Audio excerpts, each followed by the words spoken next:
My father's laughter still echoes in my head. He looked right at me, his only daughter, and said loud enough for everyone to hear, "She's just my assistant, keeps my files tidy." The room erupted in laughter. I didn't. Because the man he was bragging to, the one he was desperate to impress, was the same 4-star general who had read my classified report the week before. I felt my pulse steady, not break.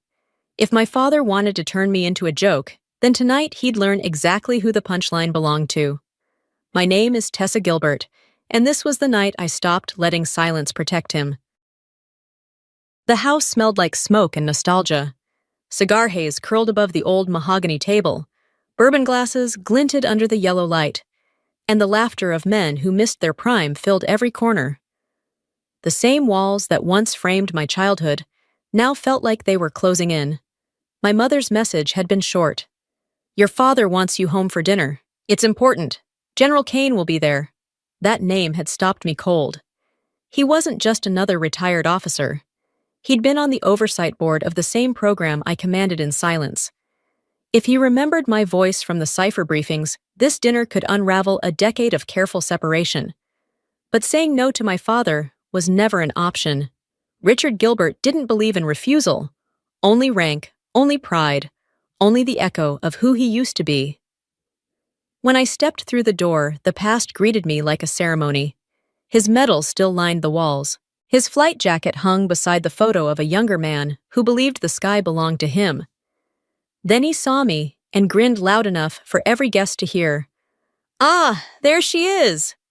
The tech support is home." Our family's assistant laughter broke out. "Ryan?" My brother added a jab, and the room erupted again. I didn't flinch. Silence had become my armor long ago. Then I caught General Kane's eyes. He wasn't laughing. His gaze dropped steady, deliberate to my wrist, where the sleeve of my shirt had slipped just enough for him to see the faint mark beneath. For a heartbeat, neither of us moved. And in that instant, I knew he'd recognized it. The symbol, the code, the secret I'd carried beneath my skin. I lifted the glass to my lips, steady calm. My father kept talking, oblivious, but something inside me shifted. Tonight wouldn't end in laughter. Tonight, two worlds were about to collide, and for the first time, I wasn't the one pretending anymore. The morning before Charleston still plays in my head, the hum of servers, the cool blue light of encrypted maps crawling across the wall.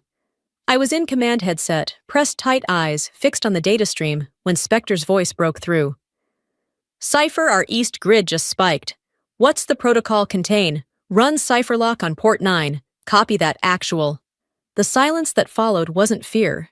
It was respect. In that room, one wrong command could crash aircraft, expose agents and lives, and my voice carried final authority. As I walked out, Spectre called after me with a grin. "Enjoy Charleston, Commander. Try not to hack your family this time." I laughed once dryly. If only he knew how accurate that sounded. On the flight home, my secure tablet blinked. Oversight rotation approved. General Albert Kane reinstated. Level Omega clearance. My pulse stopped. Kane had read my reports, every classified file, every order signed cipher actual, including Black Meridian, the mission that saved the Pacific radar grid, the one that kept Ryan's squadron alive. He never knew I was the one who'd pulled him out of death's path. As the plane descended through the Carolina clouds, I realized the truth. If Kane recognized me tonight, he'd know everything. If he stayed quiet, he was waiting for my move. So I made a decision. No hiding, no denial. Let the truth surface on its own terms. Dinner was the same performance as always, bourbon smoke, and my father's nostalgia for a world that still obeyed him. He raised his glass high. To the Air Force. To loyalty, courage, and legacy. Kane smiled politely. I stayed silent, listening to Ryan brag about fighter training while my father basked in pride. Then the familiar sting, "My son's a pilot." A real job, none of that computer nonsense. He turned to me. "You still fixing broken laptops, Tessa?" Something like that. The laughter came easy for them. I'd long stopped reacting. Then came the punchline he loved most. "She's basically my assistant when she's home. Very organized, aren't you, honey?" More laughter. Except from Kane. I poured his bourbon, adjusting my watch. My sleeve slipped back for 3 seconds, just enough for the gold light to touch the ink beneath my skin. U-77. Kane's hand froze. His eyes locked on mine. He placed the glass down slowly, voice low but unmistakable. Cipher actual. The room went still. My father frowned, baffled. Cipher what? Kane turned tone clipped with military precision. Richard, your daughter isn't your assistant. She commands Unit 77. Every smile vanished. Ryan stared silent. My father's color drained. I stood there calm, unshaken, as the two worlds I'd lived in for years finally collided clean, quiet, and irreversible. The air in the dining room grew thick enough to choke on. My mother's fork slipped from her hand, the metallic ring cutting through the silence. General Kane no longer looked like a guest. He stood like an officer delivering a verdict. His voice came low, controlled, every word sharp as a blade. Richard, your daughter isn't your assistant. She leads Unit 77's encryption division. She's Cipher actual. Every head turned. My father's smile froze midair. Cipher, what, Tessa? Yes, Dad. That's my call sign. Kane's tone didn't waver. Her unit stopped the radar collapse over the Pacific last year. She saved my entire carrier group. And Richard, your son's squadron, was part of those flights.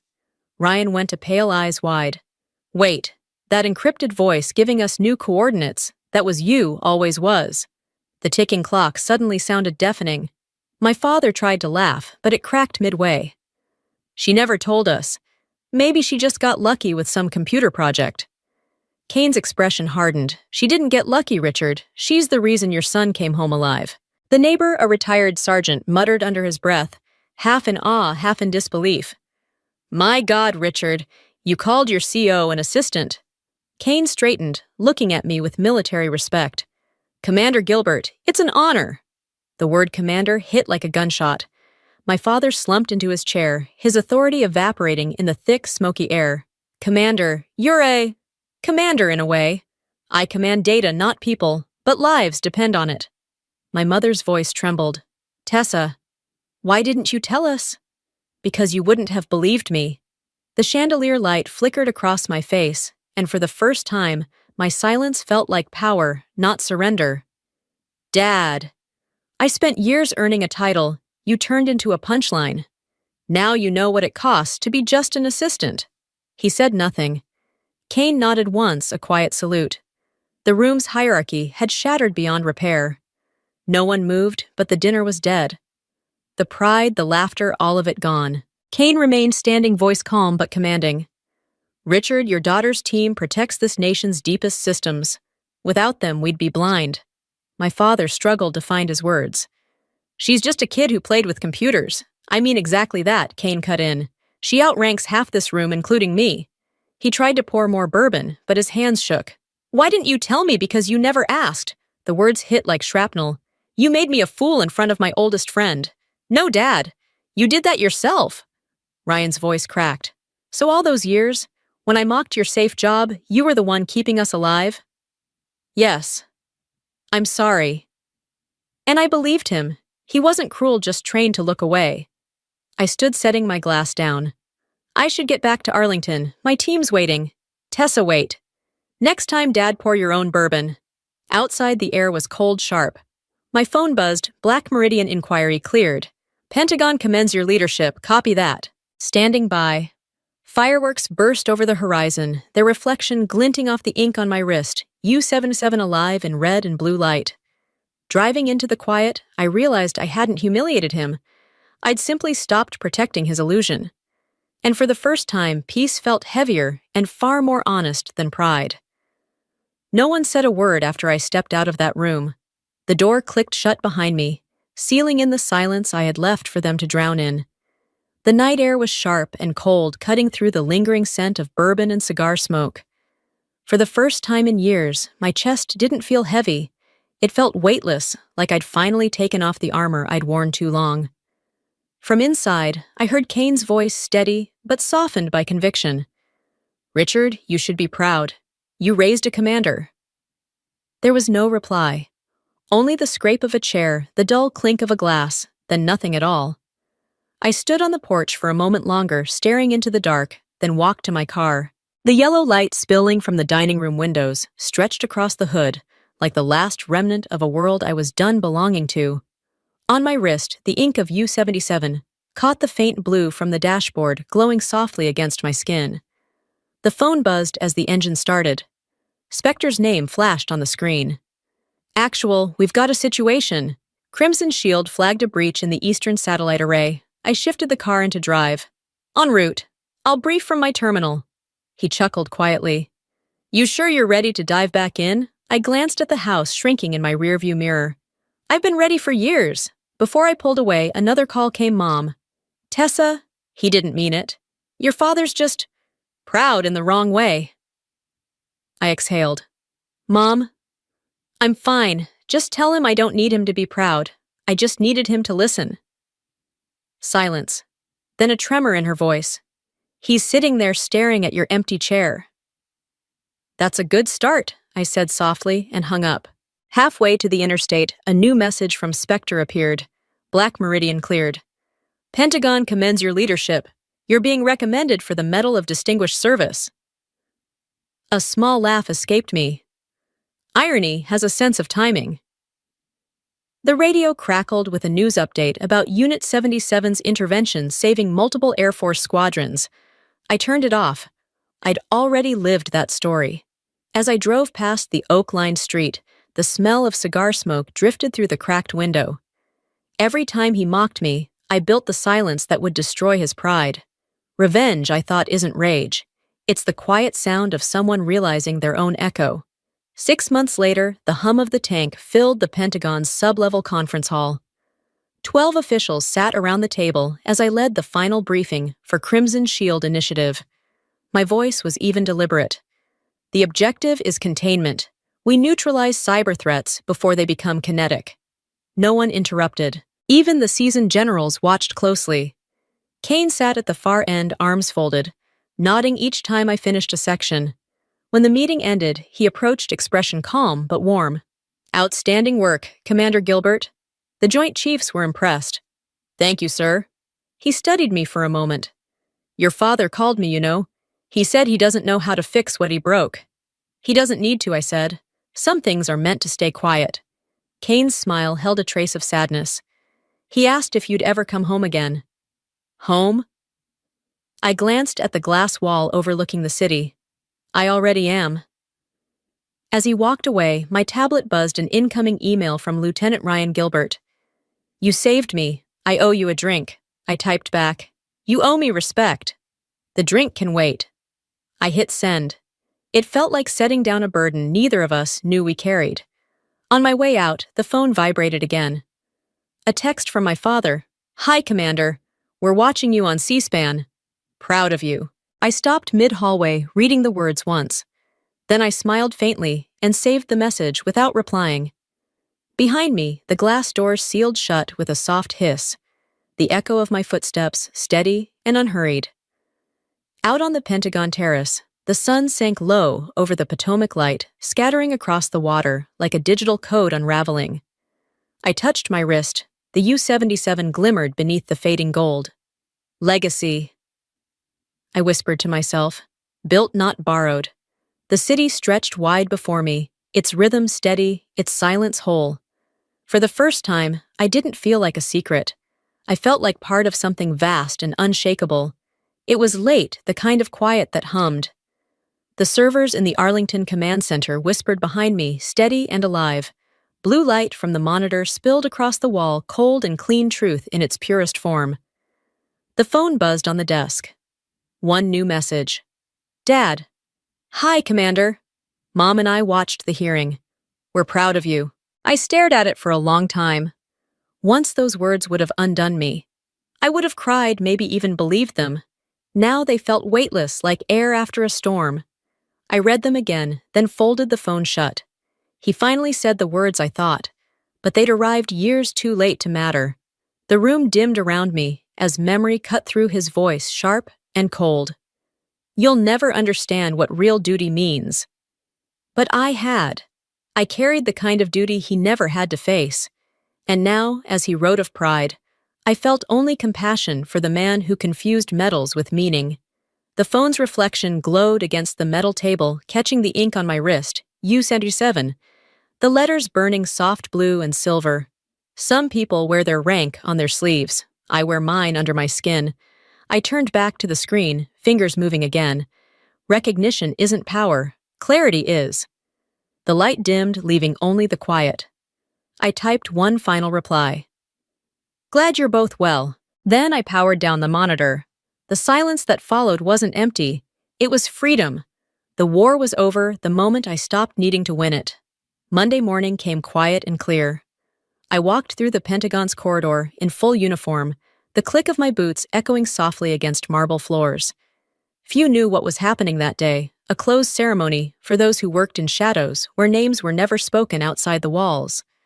No cameras, no families, no applause. Just the quiet acknowledgement of those who served unseen. The ceremony room was small and bright, its air thick with reverence. General Kane stood at the front, a modest box in his hands. When he spoke, his voice carried the weight of both authority and respect. Commander Tessa Gilbert for outstanding leadership in Operation Black Meridian and continuous service to National Defense Medal for distinguished service. He pinned the medal over my heart. The metal was cool against the fabric, the moment almost weightless. There was no applause, only a stillness so complete that it felt sacred. It was the kind of silence I understood, the kind I'd earned. When the ceremony ended, Kane approached, his tone quieter, almost fatherly. Your father was right about one thing, the Gilberts stand for honor. Thanks to you. I smiled faintly. Honor isn't what we inherit, sir. It's what we build when no one's watching. He laid a hand on my shoulder, eyes softening. I hope you'll let him know you forgave him. I already did. The moment I stopped needing an apology. He nodded once, a gesture heavy with meaning. For a moment, we both stood in silence, watching the light spill across the wall. It bounced off the metal on my chest, scattering into thousands of tiny reflections, white, clear, deliberate. They looked like data streams, lines of code truth encoded in light. The quiet held between us. That silence wasn't emptiness. It was respect, the kind reserved for soldiers who had given everything and asked for nothing in return. Kane finally stepped back, posture straightening. He saluted. Carry on, Commander. Always do, sir. I returned the salute, then turned toward the hallway. Each footstep against the stone floor was soft, certain. No longer the echo of someone proving her worth, but of someone who already knew it. As the doors opened to the wide expanse of morning light, I walked out without hesitation, leaving behind metal's ghosts and the need to be heard. What remained was the sound of purpose, steady, silent, and entirely my own. A year later, the sun melted behind the skyline, spilling gold over the Potomac. The water shimmered like living circuitry, each ripple catching the light before fading back into shadow. I sat alone on a stone bench by the river hands, tucked into the pockets of my coat. The city hummed softly behind me, its rhythm steady, familiar. On my left wrist, the U77 tattoo remained faded now, but never gone. I traced the edges with my thumb, feeling the faint ridges like cold steel under skin. It wasn't a mark of secrecy anymore. It was permanence. I thought back to that night in Charleston, the laughter, the bourbon, the yellow glow of the dining room, and my father's stunned silence when General Kane called me commander. Just 1 second in time, but it split my life clean in two. I didn't hate him anymore. I finally understood he came from a world where honor was measured by who shouted the loudest, not by who carried the weight quietly. His battlefield was noise. Mine was silence. The phone buzzed in my coat pocket, pulling me back. A message from Ryan. Hey, sis. Heading home from Nevada. Dinner's on me this time. I smiled, thumbs hovering before I typed. Only if you let me pay the tip. It was simple. A small piece but real, the kind that didn't need long conversations or apologies. Just a shared truth between siblings who finally saw each other clearly. The sky dimmed to blue-gray. Across the river, the city lights flickered on, blinking like coded beacons. Their reflections danced over the surface of the water, brushing the tattoo on my wrist with a faint glow. Some people wear their rank on their sleeves. Mine's burned into my skin and my silence. The breeze off the river caught my hair as the first stars began to appear. I breathed in slowly, the air cool and clean. Behind me, the noise of traffic and distant voices blurred into a single hum. Ahead, only the soft pulse of the water and the quiet certainty that I had nothing left to prove. If someone were watching, they'd see just another woman sitting by the river at dusk. But I knew better. That stillness wasn't absence, it was strength. It was every battle I'd fought, every word I'd chosen not to say. And as the light stretched across the water, I realized that silence, when it's earned, isn't empty. It's power quiet, steady, and entirely my own. And entirely my own. And entirely my own. And entirely my own. And entirely my own. And entirely my own. And entirely my own. And entirely my own. And entirely my own. And entirely my own. And entirely my own. And entirely my own.